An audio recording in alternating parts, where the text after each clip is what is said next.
dubbii xiqqatti laalanii bira kutanii miti. Miidiyaa qabna xiqqarraa hanqa guddaa miidiyaa namni qabu waan dandeessan hojjechuu qabdan. Waa haasawuun tunilleen faayidaa hin qabdi jechuunis takka takka. Haasawuun kun faayidaa hin qabu. Oromoon tuni Somaalee keessa gurra micciiraa jechuun dhiifama haasawa. Okay.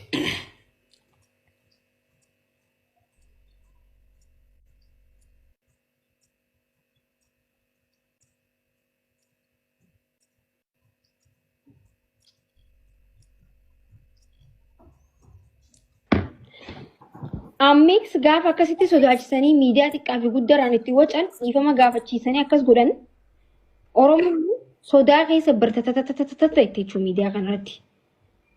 Maaliif jennaan nutilleen akka isaan jecha takka dubbatanii ijoollee teenya doorsisanii ijoollee teenya sodaachisanitti nutilleen lafaa itti ol ka'uu qabna.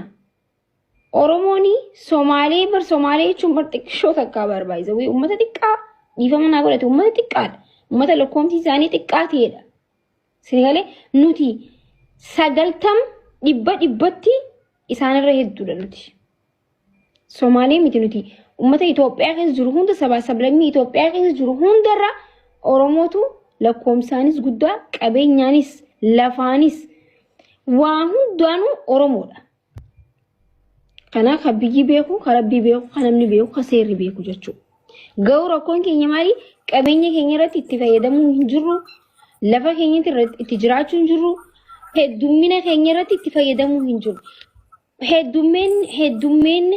Heddummaachuu keenya bu'aa dhabeetiif haasoo qofa ta'ee, wallisuu qofa ta'ee, sirbuu qofa ta'ee, dhiichisuu qofa ta'ee, aadaa uffatanii boonuu qofa ta'ee narraa eegalaatiin hunda keenyarraa jechuudha.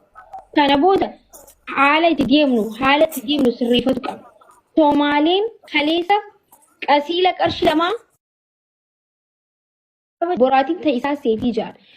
Arra biyyi ta'isaanii itti fakkaatte jechuudha. Sinigalee gaafa san silaa kan isaan baasuu qabnu.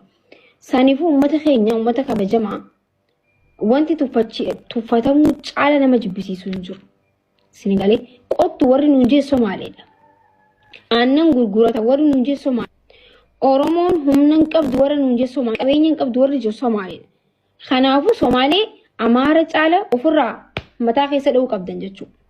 Sinigalee barra uummanni jechuudha. Nafxanyaan Oromoo bari dhookattee doorsisti malee ifa baateeti miti bara. Dhookattee doorsisti. Dhookattee tokkosti.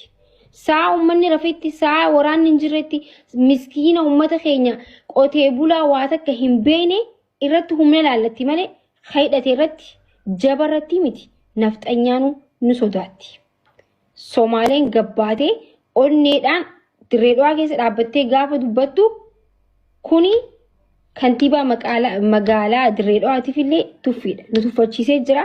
Uummanni hawaasni ofirraa dhorkuu qaba. Kana callistanii taa'uu hin qabdanii hundi keessanuu akka reediyoo FM'tti hin dhaggeeffatina. Aanas ta'e isinis ta'e irra hojjechuu qabna. Dhimma lafaati. Siyaasaa miti. Dhimma biyyaati. Dhimma mootummaa kuffisuuti miti. Mootummaa arrabsuuti miti. Mootummaa fonqolchuuti miti kun. Dhimma hundi keenyaa'u ijoolleen Oromoo kutaa 11 waliin dhaabbanne dirree dhawaa qofaa miti baay'isawii. Baaleellee fudhachuudhaa barbaadan dubbatanillee jiran viidiyoon illee ni jira jechuudha. Sinigalee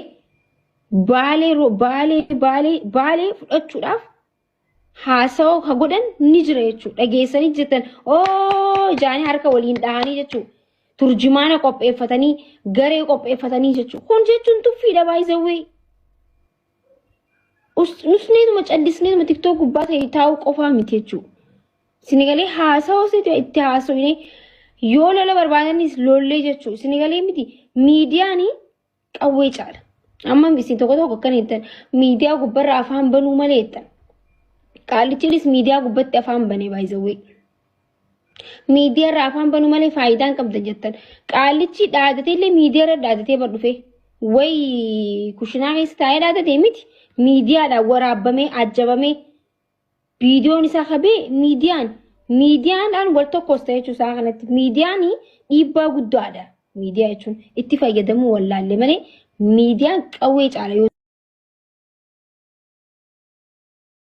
ta'u sodaadha wat I don't like. Onneen tiyya dhiirarra caalti baay'isawee dhiirarra caalti biyya jiraadhulee nama dubbadhuwaan. Sinigalee haleessa warra kiyya haadha tiyya abbaa kiyya waan irraa godhan haakasi na doorsisaniihu guyyaa meeqa aboo baraan nama bar biltsiginnaan bar mana sii kana naan jeeditee baraan sini qalladdaasa miistara isinii maarra wallaahi an nama didee bar silaa nama faarsitu faarsee bulaan si godhan ajaa'ii nama didee baraan silaa lafa furadhee mana furadhee faarseetu bultuu ajaa'ibaa tana jechuu ajaa'ibaa tana jechuu askaala tsallagee teetiin askaalachi teetiin asirratti jechuu laq isin godha silaa garuu ani nama ummata kiyyas ta'e biyya kiyyas ta'e maallaqaan gurguruu miti. Ani shugguxiin Oromoo intalti saba guddaa intalti Oromoo kutaa 11 dhalatte walii gallee akkas jechuudha. Haadha koo abbaa koo obboleeyyan koo biyya kaayaas lafa jechuudha. Sodaata kan qabu wanta dhufte hunda alhamdulillah jennee fudhanna nuti warra keenya warri itti guddannis warri keenyas jechuudha. Akkasii beena qadar ነው የመጣው ነገር መጣ ነው if keessatti sodaanee if keessa ficcaanee hin jiraannu yoomillee taatu dhiiraafillee if duuban deebinu jechuudha. Waa'ee biyyaa fi lafee fi dhiiga keenya irratti safaxaan hin jiru jechuu barbaadeeti. yaa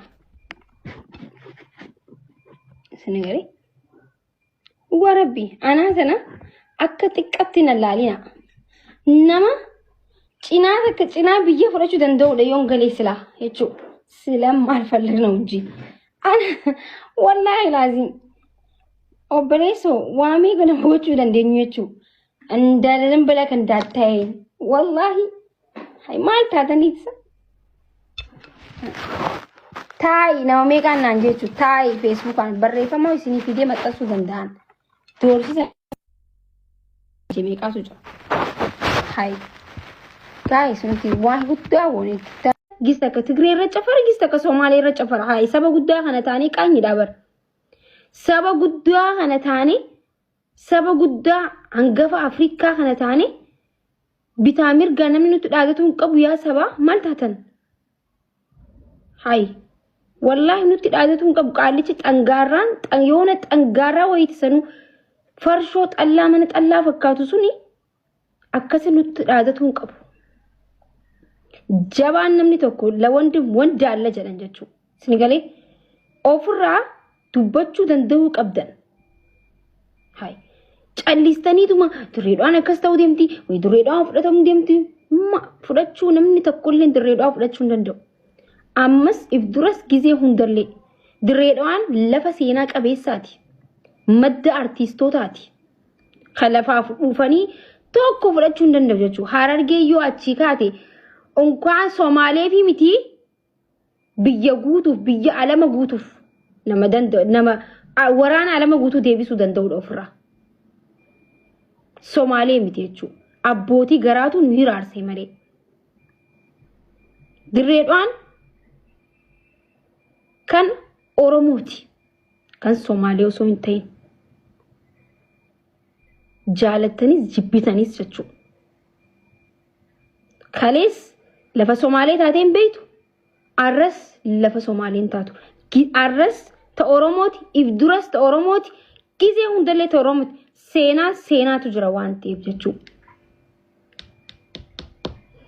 Lafa keenya irratti safaaxaan beeku as teenyee dirreedhaa miti kutaalee Oromiyaa keessatti wanti ta'u hundaafuu hin dubbanna nuti kisuma hundaa'u dhimmi kun dhimma Harargee qofa osoo hin ta'in dhimma Oromoo kutaa 11ti.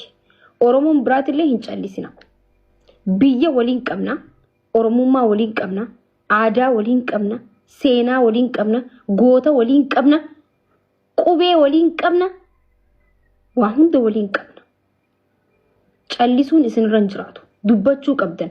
Gaafa diinni alaanu dhufe yoo kutaan wal qoonnellee yoo shanyii wal qoonnellee yoo wal jibbinellee diinni alaa gaafa nu dhufu moo tokko taanii ka'uun nurra jiraata jechuudha.